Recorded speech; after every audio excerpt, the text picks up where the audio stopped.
In today's video, we're taking a look at how to use pool test strips easy and simple.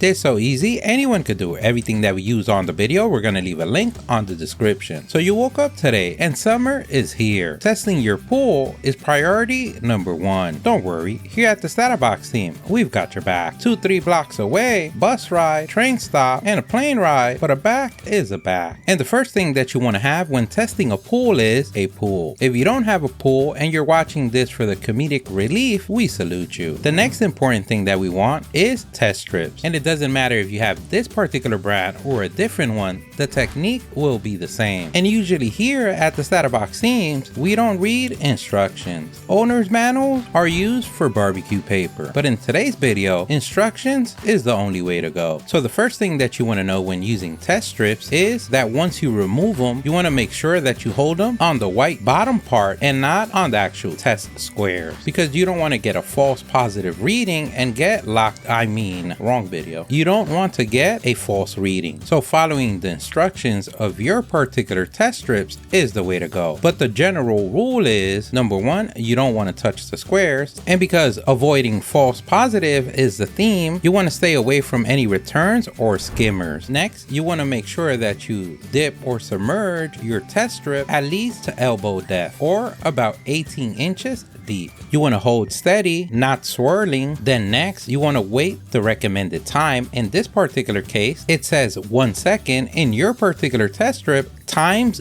may vary. And lastly, and most importantly, just like the instructions say, you do not want to shake the excess water off the strip. And now that you dip partial parts of your body and nothing has fallen off, we're ready for the most important part, and that is taking a break.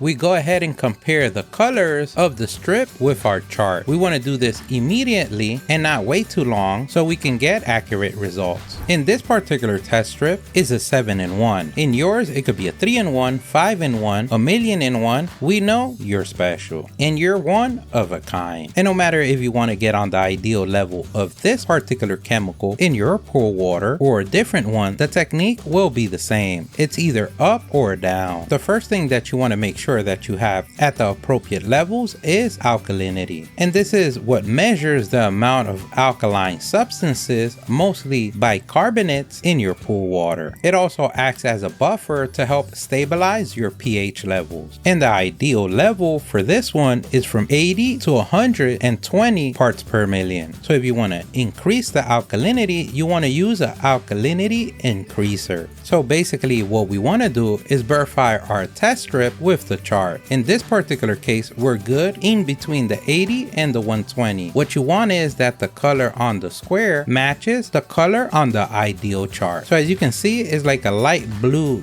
greenish tone. If you need to increase your alkalinity, then you can follow the instructions on the back of the increaser package. Let's say on a 10,000 gallon pool, you need to raise it by 30 parts per million. Then you want to add 4 pounds. And using the same basic math, let's say your pool is 5,000 gallons, then you would add half, which is 2 pounds. A pro tip, that's why having a digital scale or even a manual scale goes a long way. We'll leave links on the description. You can usually get these digital scales for less than $20. Having your cell phone's calculator, also a big plus. But let's say you need to lower your alkalinity levels, then you might need to add muriatic acid or sodium bisulfate. And when using any of these two chemicals, you always want to make sure that you use the correct PPE. You want to follow the instructions in back of the package, and you want to run the pool for several hours and then retest alkalinity and pH.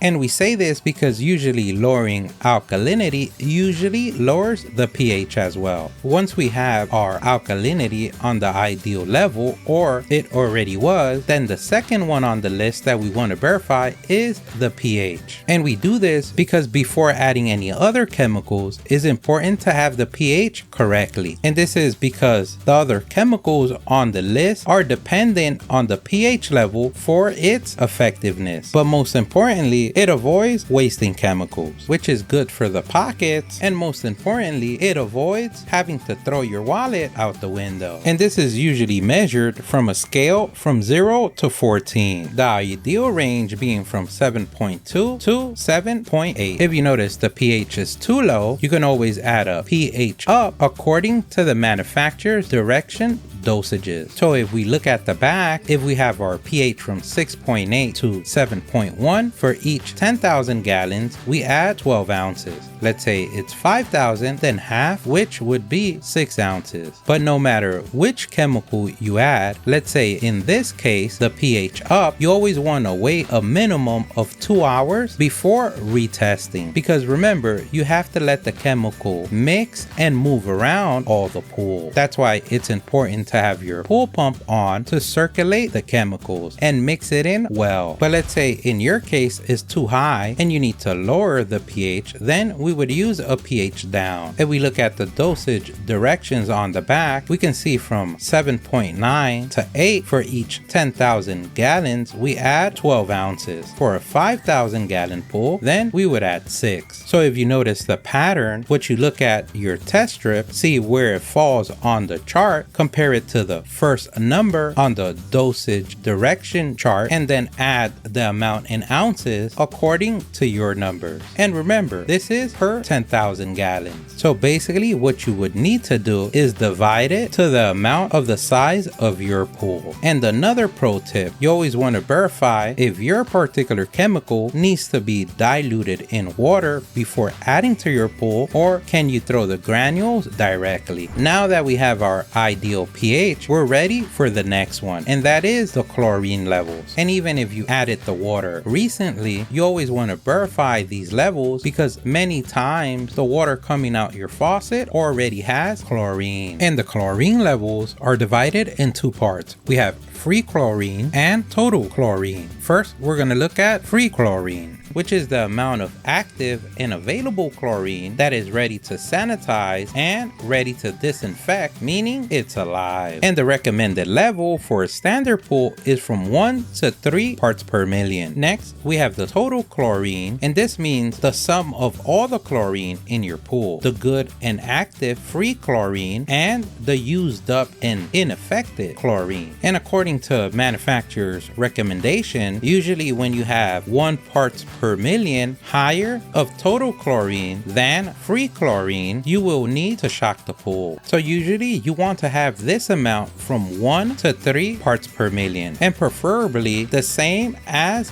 the free chlorine, or that the total chlorine is not higher than 1 part per million different from the free chlorine. And when adding chlorine, you can always go in many directions. You can use chlorinating tablets like this one, which are 3 inches. For this, you're going to need pool chlorine tablet floaters, links in the description, which you can let them run wild in the pool party in your pool. In our case, because of the pool vacuum, we like to tie them up to the T-post so the shark won't eat the flamingo. These tablets also come in 1-inch form, usually used for smaller pools or hot tubs. In some filter pump systems, you can add them directly to the outlet or the skimmer basket, and this also goes for the 3-inch tablet. You can also add chlorine in granule form and liquid form. Just like before, always remember to follow instructions for amounts. But let's say in your case you're not using chlorine and you're using bromine, and this is usually used for spas, hot tubs, jacuzzis, or indoor pools. Just like chlorine is a chemical sanitizer, that the big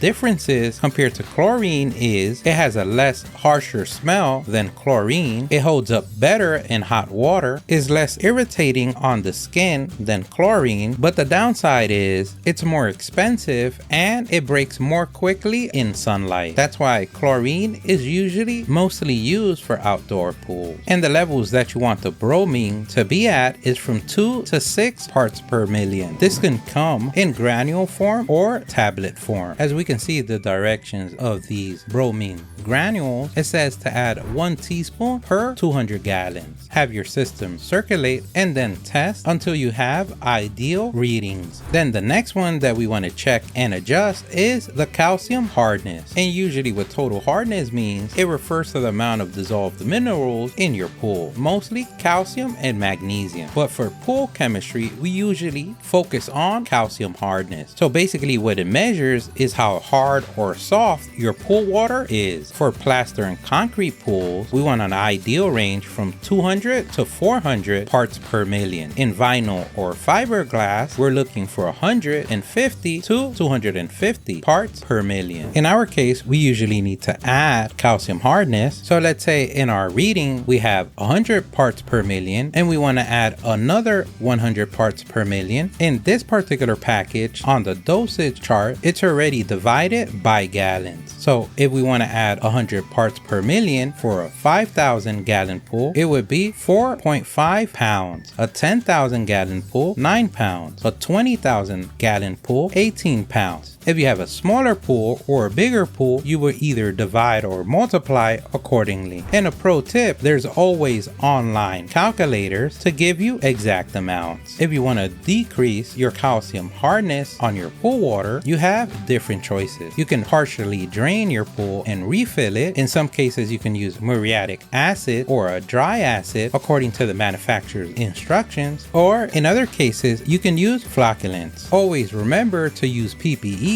and safety, because the last thing you want on a clear sunny day is to die. And now we're finally here to the last thing we want to check or add to our pool, and that is cyanuric acid, or sometimes called chlorine stabilizer, CYA, or conditioner, or just stabilizer. And what this does, it prevents the chlorine from being destroyed by sunlight. And usually on outdoor pools, an ideal range is from 30 to 50 parts per million. In saltwater pools, from 60 to 80, and in indoor pools is not needed. And usually you only need to add stabilizer once per season, unless you drain and refill your pool often. If we take a look at the dosage chart, if we want to add 10 parts per million for a 4,000 gallon pool, we would add 5.3 ounces. For a 12,000 gallon pool, 1 pound. For a 16,000 gallon pool, 1.2 pounds. And remember, for smaller or bigger pools, you can always multiply or divide accordingly. In our case, we like to hit the bare minimum. The less chemicals, the better. Better for the pocket, and like that, we don't have to throw the wallet out the window. And remember, if you go up by a little bit and you're still inside the range, you're good. Let's say you went for 30, but you hit 35, you're still good. Just always verify that you are within the ideal ranges. And now that we got pool testing technology out the way in the version of strips and not golf clubs, wink wink, and now you've done it, grasshopper. You tested your pool. Today you receive your black belt. You become the greatest pool tester of all time. Don't forget, if you liked the video, please give us a thumbs up. That really helps. If you have any questions, place them in the comment section below. Either someone on the StatUpBox team or someone on the YouTube community can help you out with an answer. Don't forget to subscribe, follow us on social media. Thank you for watching, and here's a link